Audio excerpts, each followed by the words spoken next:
바로 앞 시간에 분사의 본질적 개념을 공부했죠. 바로 그게 뭐였습니까? 분사는 형용사와 똑같다라는 것이었습니다. 따라서 이번 시간엔 말이죠. 분사가 형용사와 똑같다라고 하는 개념을 통해서 다른 문법 사항들도 한번 이해해 보도록 하겠습니다. 정말 이 개념만 정확하게 이해하고 있으면 여러 가지 문법들이 쉽게 이해될 수가 있는데요. 오늘은 그 중에 한 3가지만 공부해 보겠습니다. 엄밀히 말하면 말이죠. 이 3가지 중에 2가지만 분사에 해당되고요.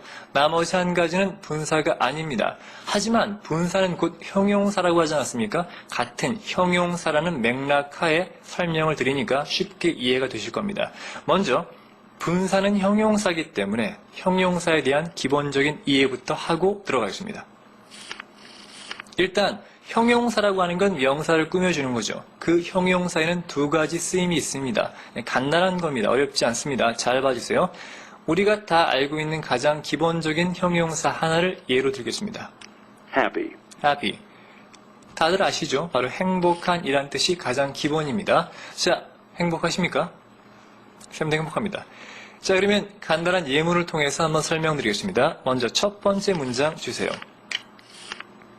Rena is a happy baby. 자, Rena is a happy baby입니다. 리나가 행복한 아기란 얘기인데요. 문장 보고 야, 이게 너무 쉽다라고 생각하시는 분들 아마 많을 것 같은데요. 쌤 개인적인 생각입니다만 문법 공부할 때 예문은 쉬울수록 좋다고 생각합니다.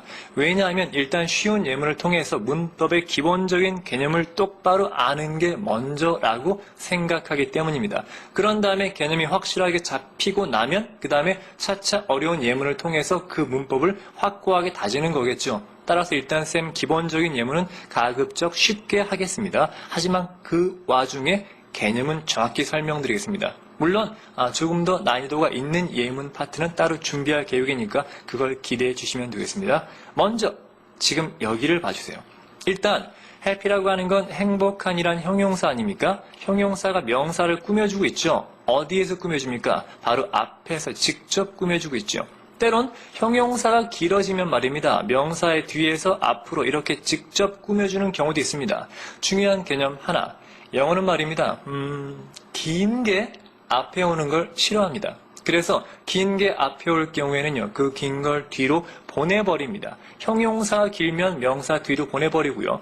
주어나 목적어가 길면 그걸 뒤로 보내고 가짜 주어, 가짜 목적어 같은 걸 둘 때도 있습니다. 차차 공부하도록 합니다. 일단 긴 게 앞에 오는 걸 싫어한다.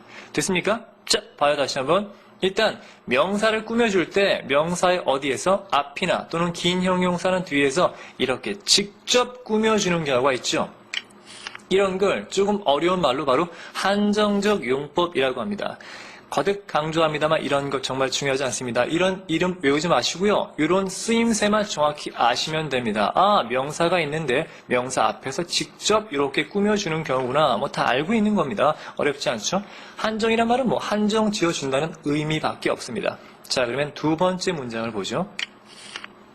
Rena is happy. 자, Rena is happy. 리나는 행복한 상태입니다라는 뜻입니다. 자, 봐요. 앞에 강의에서 여기 있죠, 여기. 해피란 형용사가 바로 baby라고 하는 명사를 꾸몄는데요. 이번에는 happy라고 하는 게 어떤 명사를 꾸밉니까? 바로 앞에 나와 있는 주어, 리나라고 하는 요 명사를 꾸미고 있는 거죠. 근데 차이는 뭐냐면 바로 앞이나 뒤에서 꾸미는 게 아니라 주어 뒤에 이게 뭡니까? 바로 자동사 아닙니까? 앞서 공부한 오형식에 따르면 happy는 바로 주격 보호겠죠. 우리말로 하면 리나는 행복한 상태입니다니까 이것처럼 바로 주격 보호나 목적격 보호, 즉 보호 자리에서 꾸며주는 경우를요, 좀 어려운 말로 서술적 용법이라고 합니다. 마찬가지 이런 거 중요하지 않습니다. 외우지 마시고요. 서술이라고 하는 게 뭐냐면 풀어서 설명한다는 얘기입니다. 봐봐요. 리나가 어떤 상태지? is, 입니다. 뭐 어떤 상태라고 모르잖아요. 그러니까 보충어 나와서 아, 행복한 상태라고 라고 해서 풀어서 설명하는 거 아닙니까? 리나의 상태를. 이런 게 바로 서술적 용법인데요. 예문은 되게 쉬운데 설명은 어렵게 하고 있죠. 여하튼 중요한 건 이겁니다. 지금처럼 형용사는 명사의 앞이나 뒤에서 직접 꾸미는 경우가 있든가 지금처럼 바로 주격 보호나 목적격 보호 자리에서 주어 또는 목적어를 서술해주는 풀어서 설명하는 경우가 있습니다. 이 2가지가 다입니다. 됐습니까? 자, 지금부터 분사는 형용사와 똑같기 때문에 바로 분사를 여기 자리, 여기 자리에 한번 넣어보겠습니다. 그래도 과연 똑같이 적용되는가 말이죠. 정말 똑같이 적용됩니다. 개인적으로 참 좋아하는 파트입니다. 자, 먼저 현재 분사의 예를 들어보죠. 기본적으로 현재 분사를 집어넣어도 똑같이 적용되는데요. 현재 분사 중에 한 가지 예를 드리겠습니다. 이거 말이죠.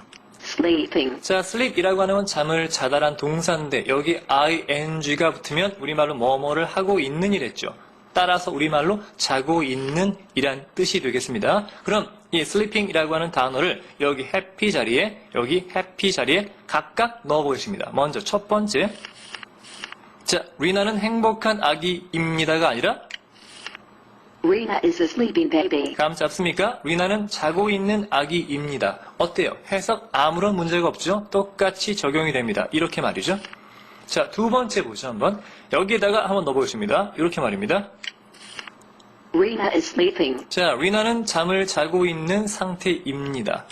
됐습니까? 자, 자고 있는 앞에는 행복한이었죠. 리나가 행복한 상태입니다 였던 것처럼 리나는 자고 있는 상태입니다. 어렵지 않게 해석되고 있습니다. 자, 이거를 좀 자연스럽게 말하면 자고 있는 상태가 아니라 리나는 자는 중입니다 라고 할 수 있겠죠. 감 잡습니까? 여기에서 바로 중요한 포인트가 있습니다. 자, 내려오세요. 바로 비동사 뒤에 ing라는 것입니다. 우리가 이걸 많이 봐왔죠. 바로 진행형 또는 진행 시제라고 배우는 것입니다. 자, 중요한 건 말입니다. 이겁니다. 비동사의 뜻은 기본적으로 뭐뭐입니다 아닙니까? 뒤에 그러면 ing가 뭐예요? 뭐뭐를 하고 있는 상태죠. 따라서 우리말로 뭐뭐를 하고 있는 상태입니다라고 해서 간단하게, 즉 우리가 익히 알고 있는 이 진행형이라고 하는 것도 말입니다. 비동사 뒤에 ing 형태를 바로 그냥 형용사 개념으로 놓고 생각하면 정말로 쉽게 이해할 수 있다는 얘기입니다. 이해되시겠습니까? 바로 여기 해피가 주격 보호 자리에 왔던 것처럼 여기에 있는 ing가 주격 보호 자리에 온 것뿐이겠죠. 자, 정말로 똑같이 적용되고 있죠? ing 현재 분사도 결국 뭐다? 형용사다. 이해가 되셨길 바라고요. 자, 그럼 다음 페이지 넘어가서 바로 진행형과 다른 또 한 가지 문법 사항이 바로 분사와 함께 만나는 걸 공부하도록 하겠습니다. 자, 그럼 다음으로 넘어가죠.